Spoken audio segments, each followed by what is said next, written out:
الله الرحمن الرحيم نحمده ونصلي على رسوله الكريم۔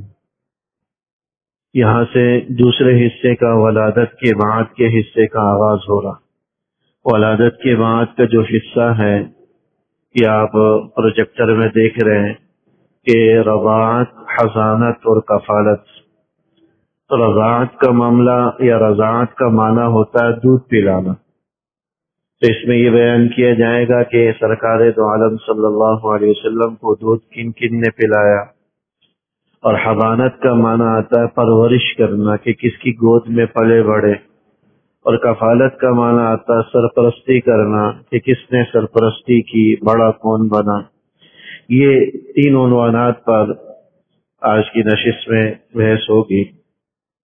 حضانت اور رضاعت یعنی پرورش اور دودھ پلانا کا جو معاملہ ہے، سب سے پہلے تو 3-4 روز تک خود آپ کی والدہ ماجدہ حضرت آمنہ نے آپ کو دودھ پلایا، اور اس کے بعد چند روز تک ثویبہ نام کی ایک باندی تھی جسے حضور علیہ الصلوۃ والسلام کے چچا ابو طالب نے ابو لہب نے آزاد کیا تھا، ان کا دودھ بھی چند روز تک پی۔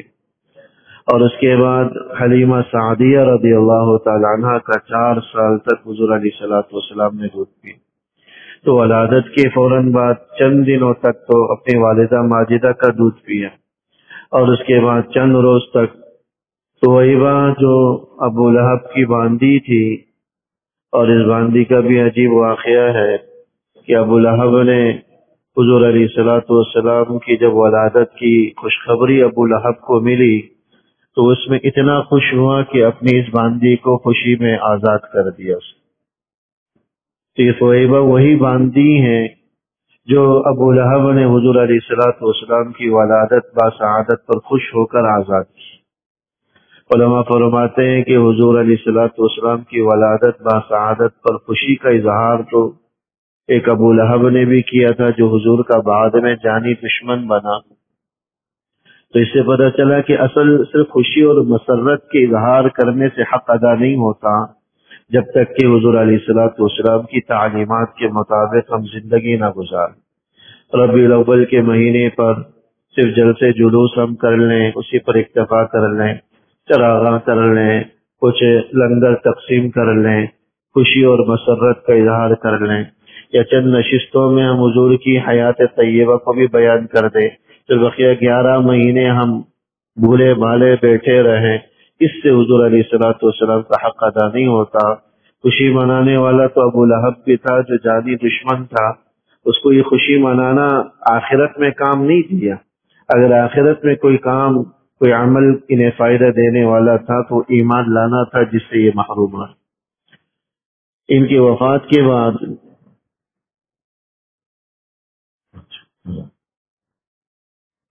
وفات کے بعد حضرت عباس رضی اللہ تعالی عنہ نے روایات کے اندر آتا ہے کہ ابو لہب کو خواب میں دیکھا، اور پھر اس سے پوچھا کہ بھئی کیا ماجرا ہوا؟ تو ابو لہب نے جواب دیا کہ میں نے تم لوگوں کے بعد کبھی خوشی نہیں دیکھی، لیکن جب بھی پیر کا دن آتا ہے تو انگلی کے اس پورے کے بقدر تھوڑا سا پانی مجھے پلا دیا جاتا۔ انگلی کے اس پورے کے بقدر ہر پیر کو تھوڑا سا پانی مجھے پلا دیا جاتا ہے، اور یہ اس لیے پلایا جاتا ہے کہ جب حضور کی ولادت کی اطلاع ملی تو انگلی کے اشارے سے ثویبہ کو آزاد کیا۔ تو اس آزاد کرنے کی وجہ سے اللہ جل شانہ نے اتنا کیا کہ اس انگلی کے پورے کے بقدر پیر والے دن کم سے کم اس کو پانی پلا دیا جاتا ہے اور سزا میں تخفیف ہو جاتی۔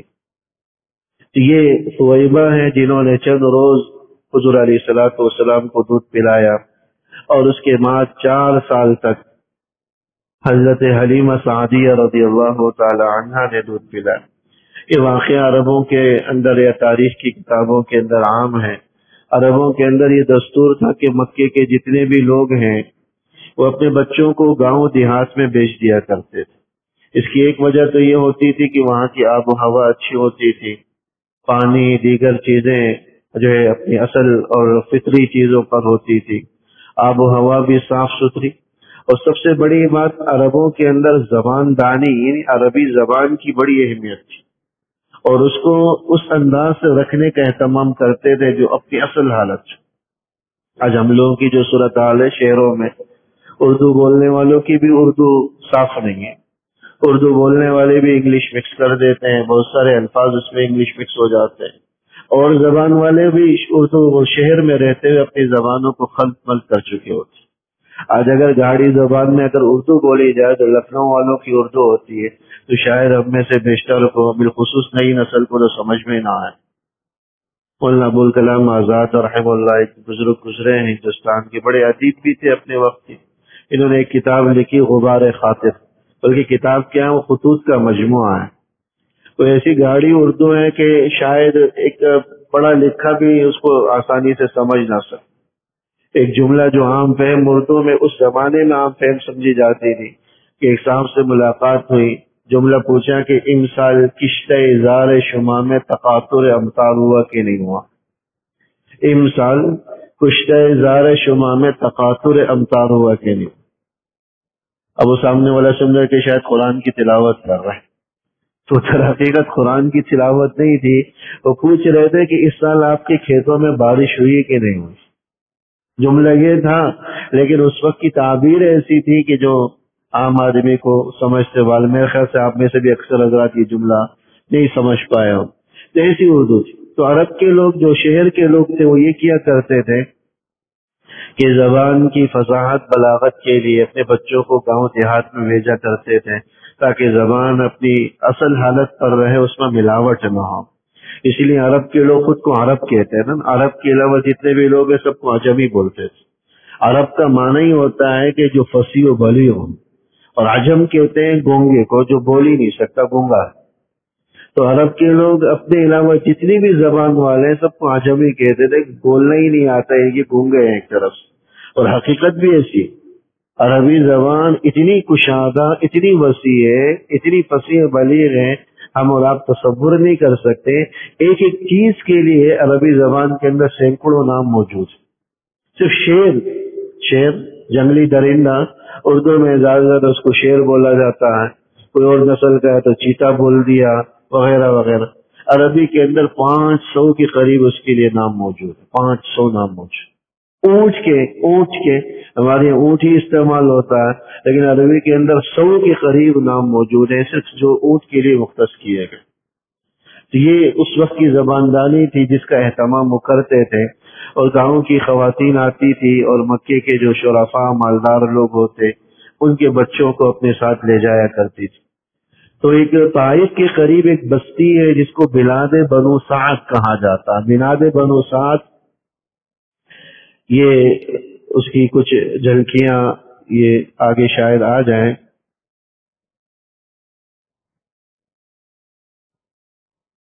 یہ بنو سعد کی بستی کا ایک پرانا سا نقشہ ہمارے سامنے موجود ہے۔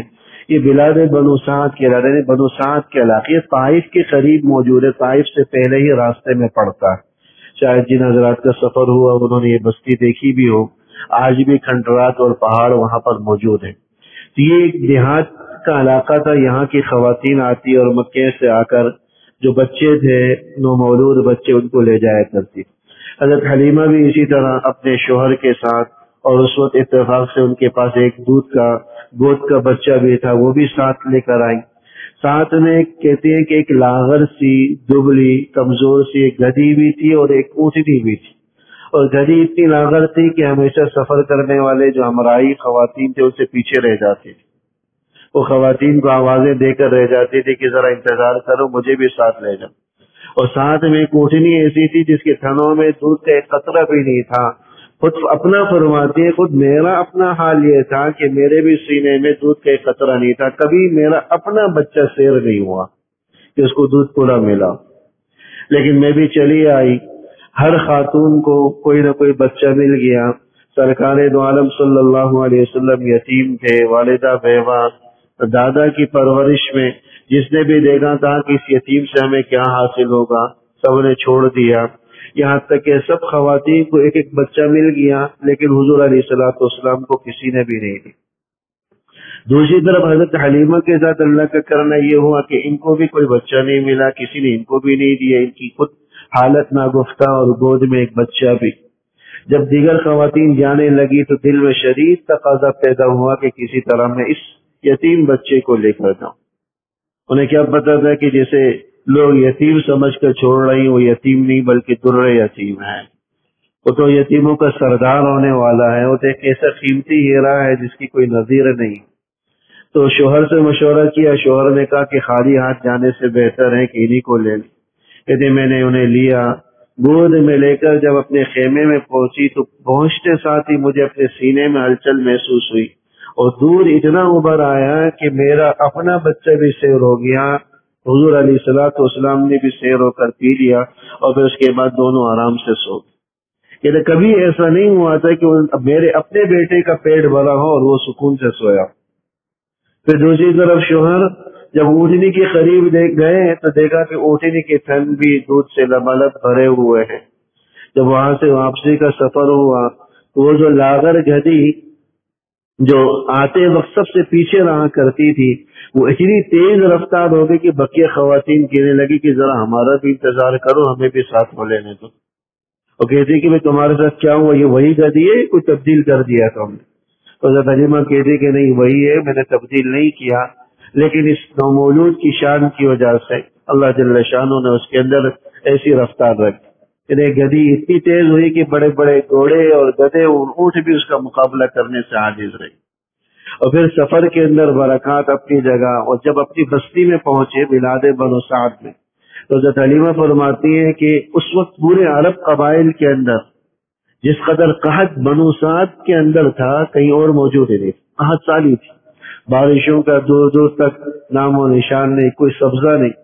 لیکن حضور علیہ الصلوۃ والسلام کی گود لینے سے برکتیں ایسی ہوئی کہ جب بھی ان کی بکریاں چرنے جاتی تو ان کے تھن دودھ سے بھرے ہوئے ہوتے تھے، جبکہ اسی بستی کے دیگر افراد کی بکریاں بالکل خالی آتی، قطرہ دودھ بھی نہ ہوتا۔ یہاں تک کہ لوگ اپنے ملازمین سے کہنے لگے کہ تم بھی اپنی بکریاں وہاں کیوں نہیں چراتے جہاں حلیمہ کی بکریاں چرتی، وہی چرایا کرو۔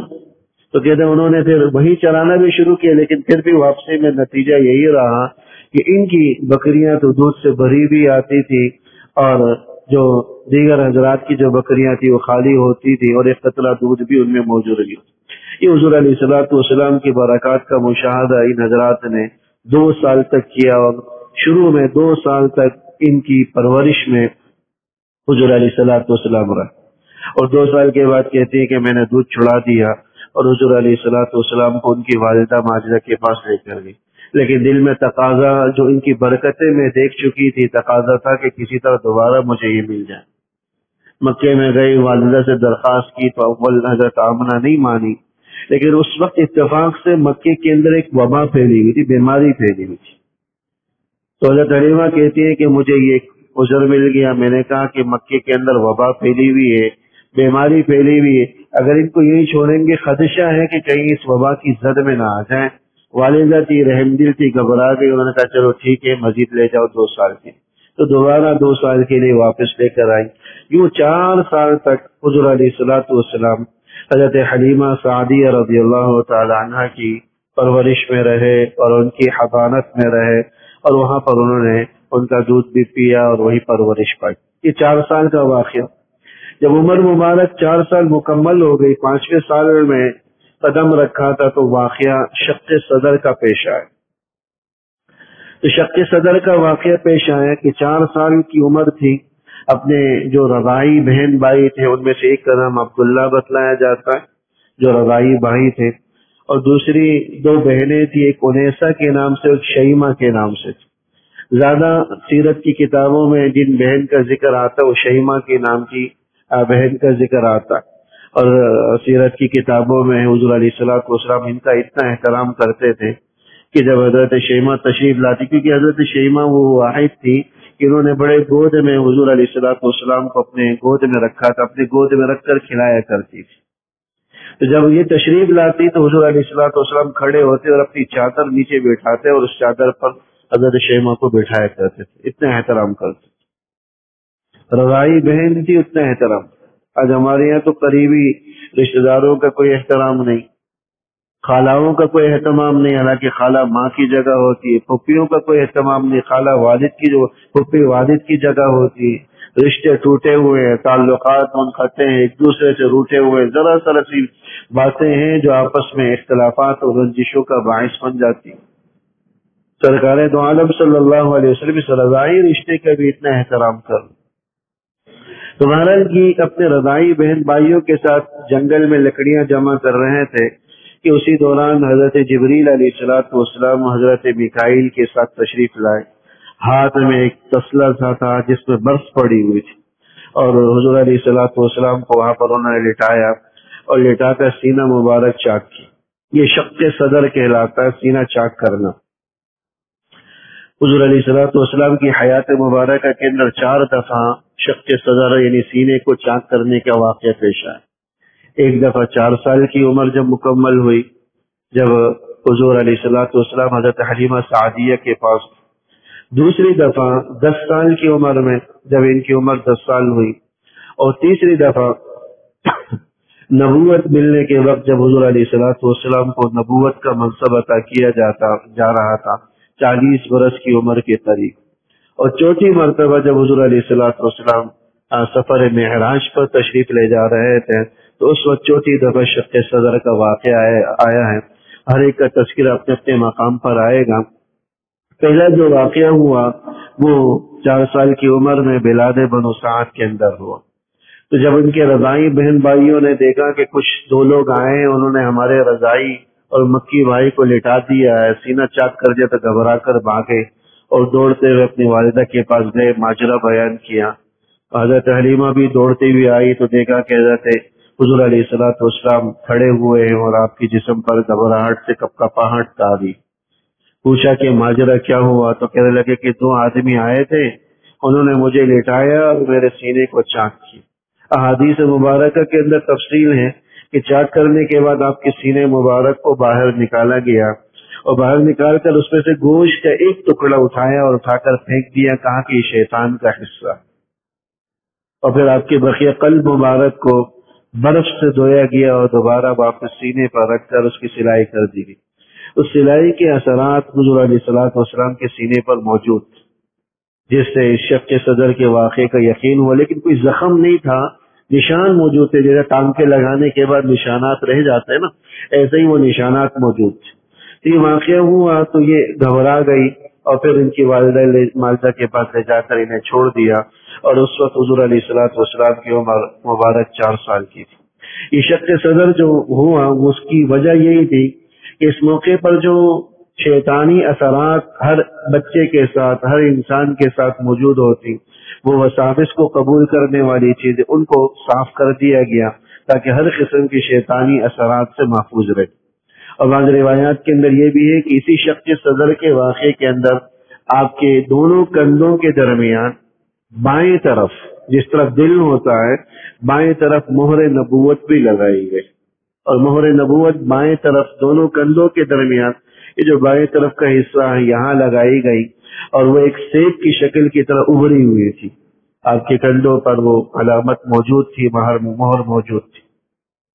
علماء بائیں طرف کندھے میں سینے کے سامنے لگانے کی وجہ یہ بتلاتے ہیں کہ شیطان جب کسی کو وسوسہ ڈالتا ہے تو اس حصے سے ڈالتا ہے، پیٹھ پر سوار ہو جاتا ہے، اور بائیں طرف جو قلب کا جو حصہ ہے وہاں پر اپنی سونڈ داخل کر کے انسان کے دل میں وسوسے ڈالتا۔ تو وہاں مہر لگائی گئی، اس بات کی علامت تھی کہ اب یہ چیز بالکل پیک ہو چکی ہے، سیل لگ چکی ہے، اب کوئی وسوسہ، کوئی چیز یہاں داخل نہیں ہو سکتی۔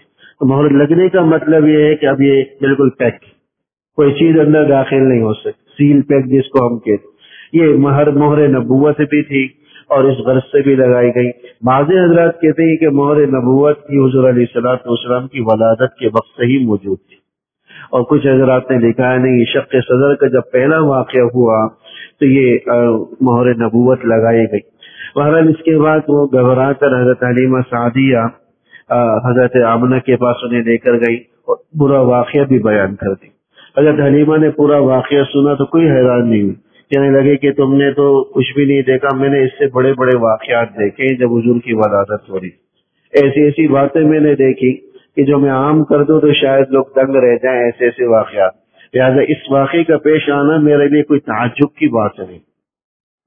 اس کے بعد 2 سال تک مزید اپنی والدہ ماجدہ کے ساتھ رہے.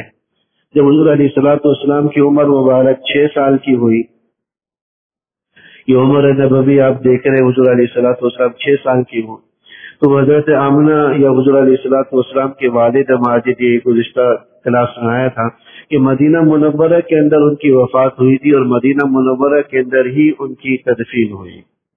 اس وقت جناب عبداللہ کی عمر 18 سال تھی جب ان کی وفات ہوئی، اور حضور علیہ الصلوۃ والسلام اس وقت پیٹ میں تھے، دنیا میں آپ علیہ الصلوۃ والسلام کی آمد نہیں ہوئی تھی. تو حضرت آمنہ نے سوچا کہ چلا ان کی جو ہے قبر کی زیارت بھی ہو جائے اور اپنے میکے بھی چلی جائیں اور تھوڑا سا وہاں دل بہل جائیں. تو انہوں نے حضور علیہ الصلوۃ والسلام کو لیا جبکہ آپ کی عمر مبارک 6 سال کی تھی، اور اپنے ساتھ اپنی باندی ام ایمن کے نام سے سیرت کی کتابوں میں کثرت سے ان کا ذکر آتا ہے. حضرت ام ایمن رضی اللہ تعالی عنہا یہ بھی ساتھ تھی جو حضرت عبداللہ کی اصل میں باندی تھی، وراثت میں حضرت آمنہ کو ملی. تو حضرت آمنہ اور حضور علیہ الصلوۃ والسلام اور ان کی باندی مدینہ منورہ گئے. 1 مہینہ وہاں پر قیام کیا، اور جب وہاں سے واپسی ہو رہی تھی تو مدینہ اور مکے کے قریب بدر سے کچھ فاصلے پر ایک بستی ہے جس کو ابوا کہا جاتا ہے. اس بستی میں حضرت آمنہ کی طبیعت خراب ہوئی، اور ایسی خراب ہوئی کہ وہ چلنے پھرنے کی بھی قابل نہیں رہی. بالآخر وہیں پر ان کی وفات ہوئی، اور وہیں پر حضرت ام ایمن نے ان کی تدفین کی. وہیں پر حضرت آمنہ کی قبر مبارک بنی. یہ میدان بدر کے قریب ابوا نام کے مقام کی تصویر ہے پرانے زمانے کی.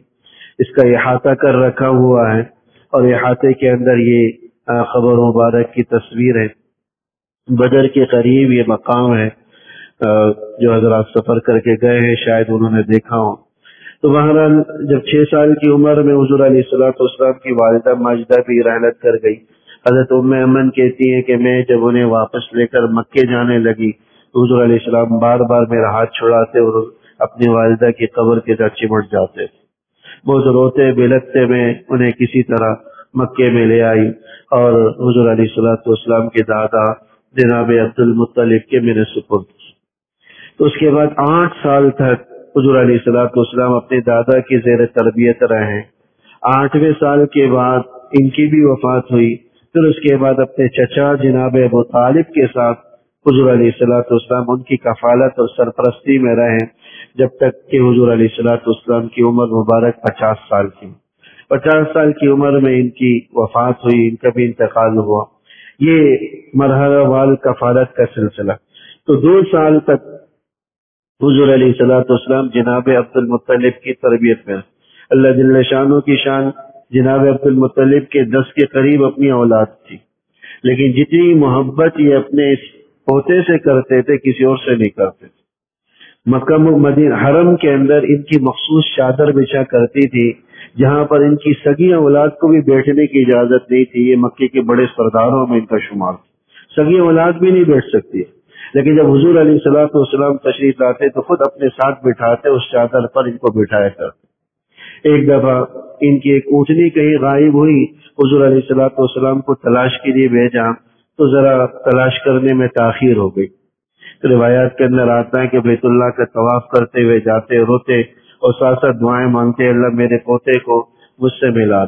بالآخر جب وہ ملے تو گلے سے لگا اور کہنے لگا کہ آئندہ میں تمہیں اپنے سے کبھی جدا نہیں کروں. اور اس کے بعد کبھی اپنے سے جدا ہونے نہیں دیا، اور وفات تک حضور علیہ الصلوۃ والسلام کی مدد معاونت کی. اس کے بعد جب جناب عبد المطلب کی وفات ہوئی تو انہوں نے اپنے بیٹے ابو طالب کو وصیت کر دی کہ حضور علیہ الصلوۃ والسلام کی آپ نے پرورش کرنی ہے، کفالت کرنی. تو عمر نبوی 50 سال تک جناب ابو طالب کی زیر تربیت اور کفالت میں حضور علیہ الصلوۃ والسلام رہے. اس دوران جو واقعات پیش آئے حضور علیہ الصلوۃ والسلام کے بچپن اور لڑکپن کے آپ دیکھ رہے ہیں. جب عمر مبارک 10 سال کی ہوئی تو بکریاں، وہ اپنے گھر ہی کی بکریاں وہ چرایا کرتے تھے. اور عمر مبارک جب 12 سال کی ہوئی تو آپ نے شام کا پہلا سفر کیا اپنے چچا کے ساتھ جناب ابو طالب کے ساتھ.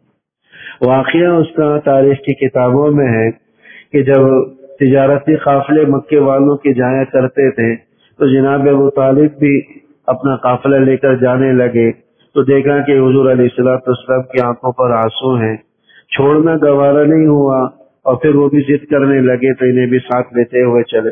تو اس سفر میں حضور علیہ الصلوۃ والسلام ابو طالب کے ساتھ جانے پر بضد ہوئے۔ شام کے قریب ہی شام کی بستیوں کا بھی آغاز نہیں ہوا تھا، تو ایک بستی ہے بصرہ نام کی، وہاں یہ واقعہ پیش آیا کہ اس بستی کے پاس، بصرہ نام کی بستی کے پاس ایک راہب عیسائی پادری رہا کرتا تھا جس کا نام کتابوں میں جرجیس لکھا ہوا ہے، مشہور بحیرہ راہب کے نام سے۔ وہ راہب ایسا تھا کہ کبھی اگرچہ عربوں کے قافلے مستقل وہاں سے گزرتے تھے، ابو طالب کہتے ہیں کہ اس سے پہلے بھی ہم یہاں سے گزرا کرتے تھے، لیکن کبھی اپنے حجرے سے اور اپنی عبادت گاہ سے باہر نہیں آیا۔ لیکن اس دفعہ کیا ہوا کہ جب ہم نے اس کے جو ہے عبادت گاہ کے قریب پڑاؤ ڈالا تو یہ اپنی عبادت گاہ سے باہر آیا اور کچھ تلاش کرنے لگا، اور تلاش کرتے کرتے جب حضور تک پہنچا تو آپ کا ہاتھ پکڑ لیا اور کہنے لگا کہ یہی وہ شخصیت ہیں جو پوری دنیا کے سردار بننے والے ہیں، یہی آخری نبی ہے۔ اور پھر حضور علیہ الصلوۃ والسلام کی ضیافت میں پورے قافلہ والوں کی اس نے دعوت کی، اور اس دوران مکے والوں سے کہنے لگے کہ یہ آخری نبی ہے، پوری دنیا کا سردار ہونے والا۔ ابو طالب نے کہا کہ تمہیں یہ بات کیسے پتہ چلی؟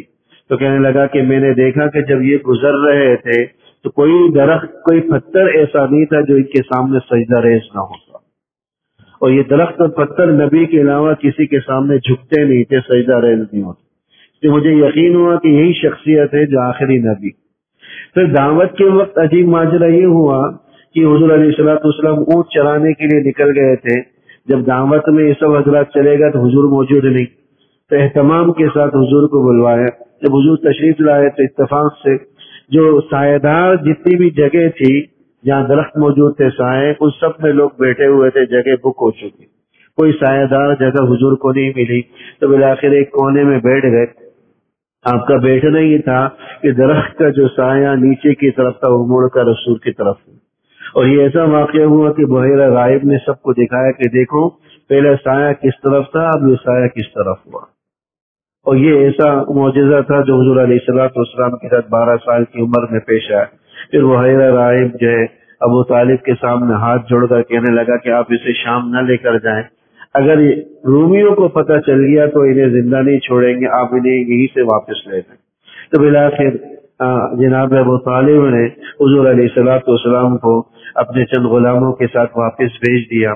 بعض حضرات کہتے ہیں کہ حضرت ابو بکر بھی اس سفر میں ساتھ تھے، حضور کے دوست تھے، ساتھ تھے، اور اسی طرح حضرت بلال حبشی رضی اللہ تعالیٰ عنہ بھی ساتھ۔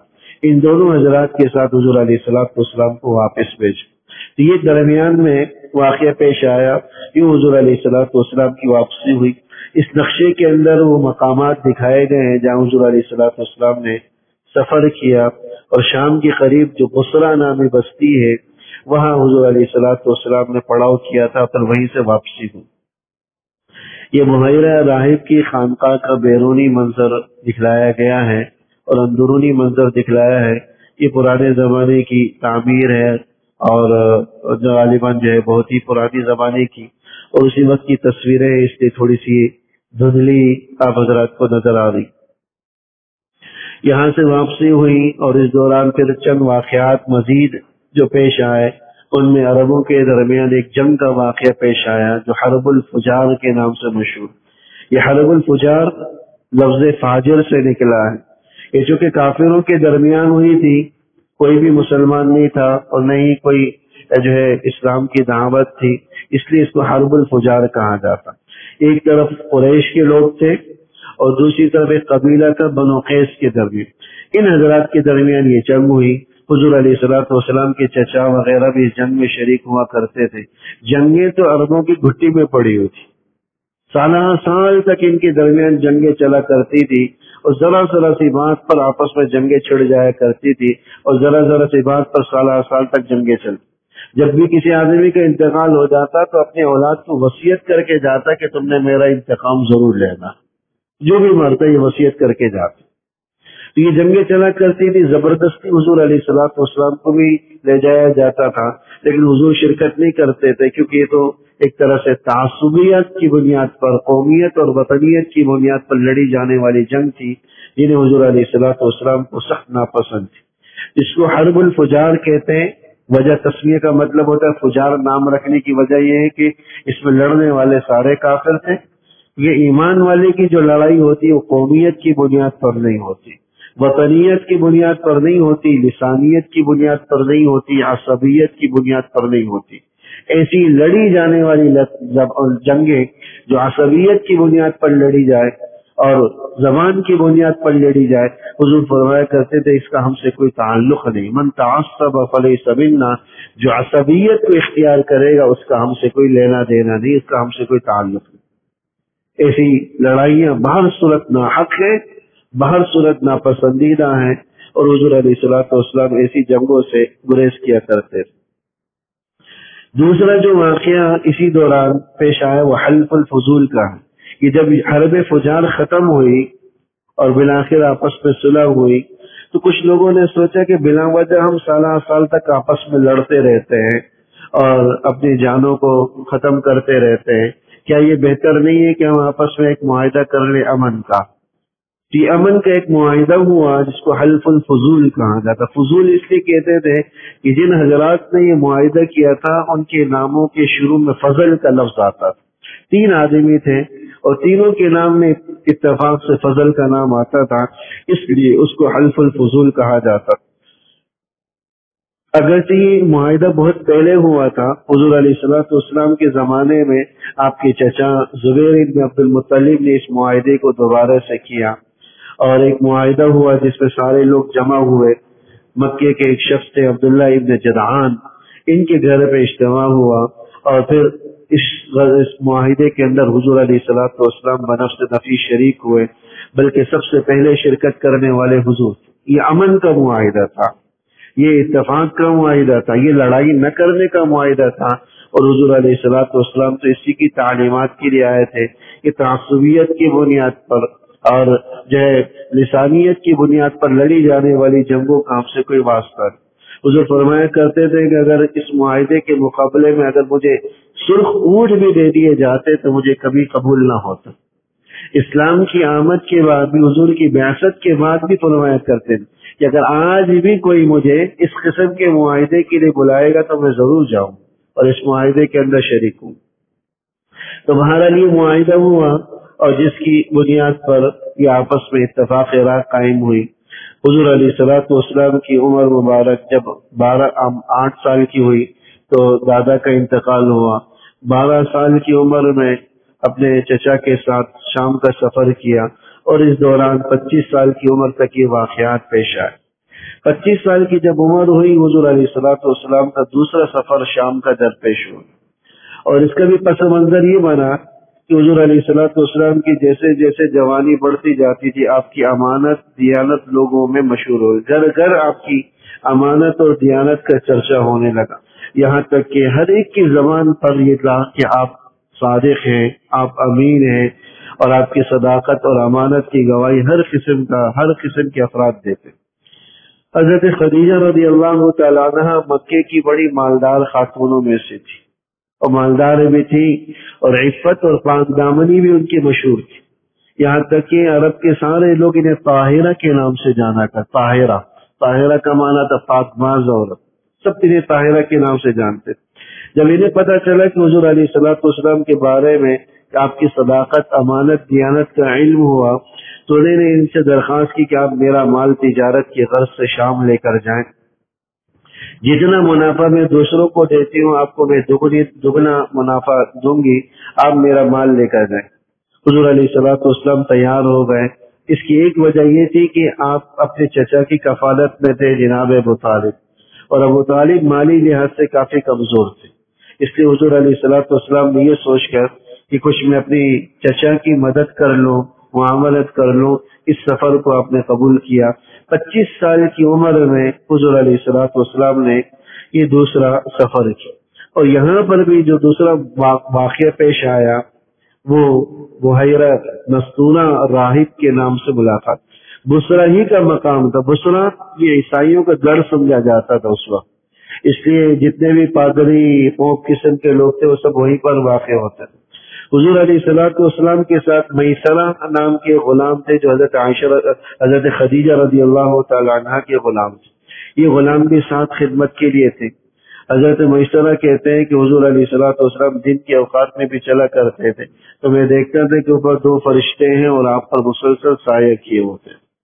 جب بصرہ مقام پر پہنچے تو آپ نے ایک درخت کے قریب آرام کے لیے بیٹھ گئے اور درخت سے آپ نے ٹیک لگایا تو قریب میں نستورہ راہب کا جو گرجا تھا وہ اپنے گرجے سے باہر آیا اور آپ کو دیکھنے لگا اور کہنے لگا کہ یہ وہ درخت ہے کہ اس درخت تلے عیسیٰ ابن مریم کے سوا آج تک کوئی نہیں بیٹھا اور یقیناً آپ ہی وہ آخری نبی ہیں جو اس درخت تلے بیٹھے ہیں. میں نے دیکھا کہ جیسے ہی آپ بیٹھے تو درخت نیچے جھک گیا, ایک طرح سے گویا کہ آپ کو سلام کر رہا ہوں اور آپ کو جو ہے نا آپ کا آداب اور احترام کر رہا ہوں. یہ اور پھر اس کے ساتھ ملاقات ہوئی. پھر آگے آپ نے شام کے سفر میں جو تجارتی معاملات تھے وہ بھی کیے.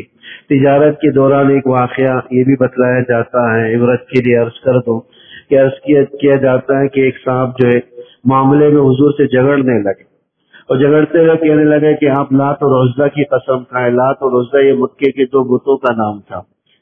لات اور عزا کی اس 5 ایک جنازہ آیا ہوا ہے تو بس اس سفر کو مکمل کرنے کے بعد بات ختم کرتے ہیں. تو یہ واقعہ یہ ہوا کہ اس آدمی نے کہا آپ لات اور عزا کی قسم کھائے. حضور نے کہا کہ میں نے کبھی زندگی میں ان کی قسم نہیں کھائی, ان کے قریب سے بھی میرا گزر ہوتا ہے تو میں ان کے قریب بھی نہیں جاتا, تنفر سے ان سے اپنے آپ کو کنارہ کر لیتا ہوں. اور اسی طرح ایک اور شخص تھے عبداللہ ابن ابی حمزہ کے نام سے, ان سے کوئی معاملات تھے, ان کو کچھ رقم حضور کو ادا کر دی تھی. وہ یہ کہہ کر گئے کہ میں یہ رقم آپ کو ادا کرتا ہوں, ذرا انتظار کیجئے میں آتا ہوں رقم لے کر. روایات کے اندر آتا ہے کہ وہ گئے اور بھول گئے. حضور علیہ الصلوۃ والسلام 3 دن تک اسی جگہ کھڑے رہے کیونکہ ان سے معاہدہ کر چکے تھے کہ ہاں میں تمہارا انتظار کرتا ہوں.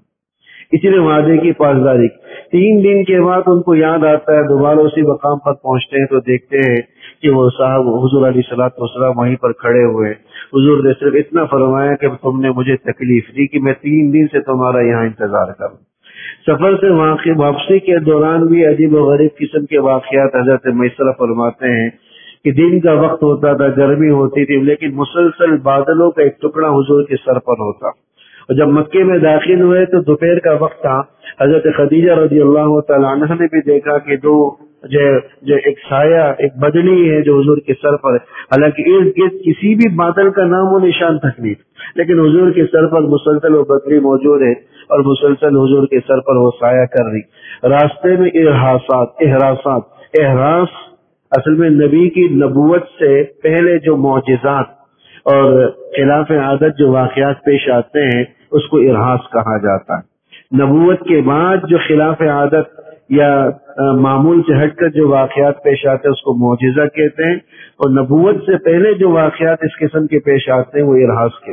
تو درمیان میں اس قسم کے جتنے بھی واقعات پیش آئے جو عام معمول سے ہٹ کرتے وہ سب ارہاس کہلاتے ہیں. تو حضرت میسرہ نے وہ ساری باتیں حضرت سیدہ خدیجہ کی گوش گزار کی. یہ ساری باتیں سن کر حضرت خدیجہ رضی اللہ تعالی عنہ کے دل میں حضور علیہ الصلوۃ والسلام سے شادی کا تقاضا ہوا اور بالآخر آپ کی شادی ہوئی. اس کا انشاءاللہ آئندہ کلاس کے اندر آگے کا سلسلہ شروع کیا جائے گا. اللہ جل شانہ ہم سب کا بیٹھنا قبول فرمائے.